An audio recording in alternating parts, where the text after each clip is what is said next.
Bonjour à tous et bienvenue dans cette vidéo. Je suis Boukhil Reis, élève ingénieur en génie mécanique à Nancy. Aujourd'hui, nous allons analyser le comportement d'un connecteur à travers une simulation statique d'un ressort. Allons-y. Nous allons lancer une nouvelle étude de type statique, puis la valider. Pour optimiser le temps de calcul, cliquez sur le ressort par le bouton droite et sélectionnez Exclure de l'analyse. Allez dans l'onglet Conseiller connexion et choisissez Ressort. Ce connecteur simplifie le calcul en évitant la complexité de ressort. Dans mon cas, j'ai deux faces planes parallèles. Je choisis l'un comme première face et l'autre opposé comme deuxième face.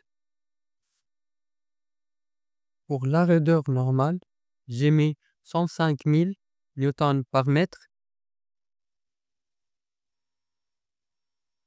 puis j'ai validé.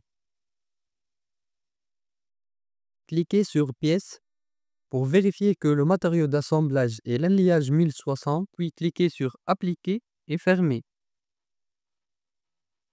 Ensuite, allez à Interaction globale entre composants pour prendre en compte les liaisons entre composants. Changez les types en contact, puis valider. Passez aux conditions en limite. Cliquez sur Déplacement imposé, puis sur Géométrie fixe.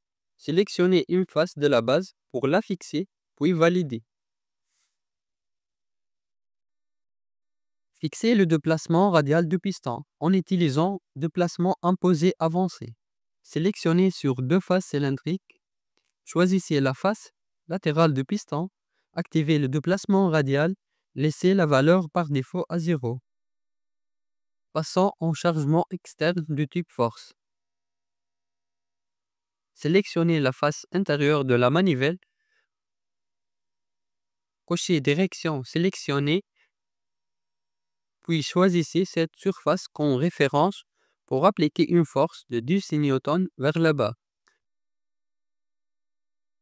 Puis valider.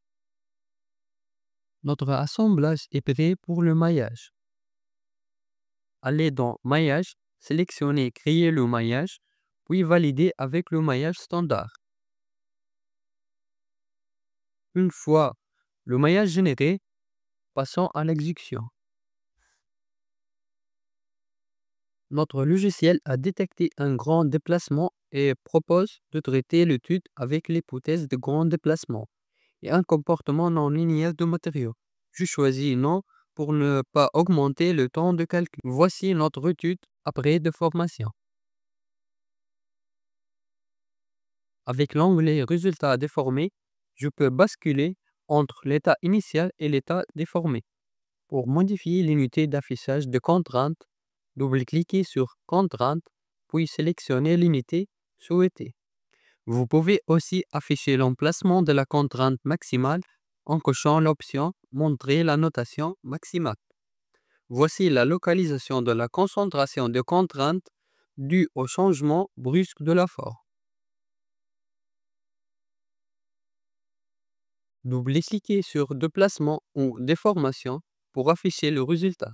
Pour animer l'assemblage, faites un clic droit sur Contrainte, puis sélectionnez Animer.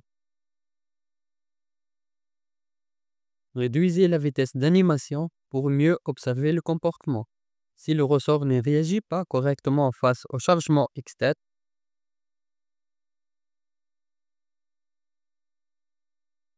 augmentez la raideur normale.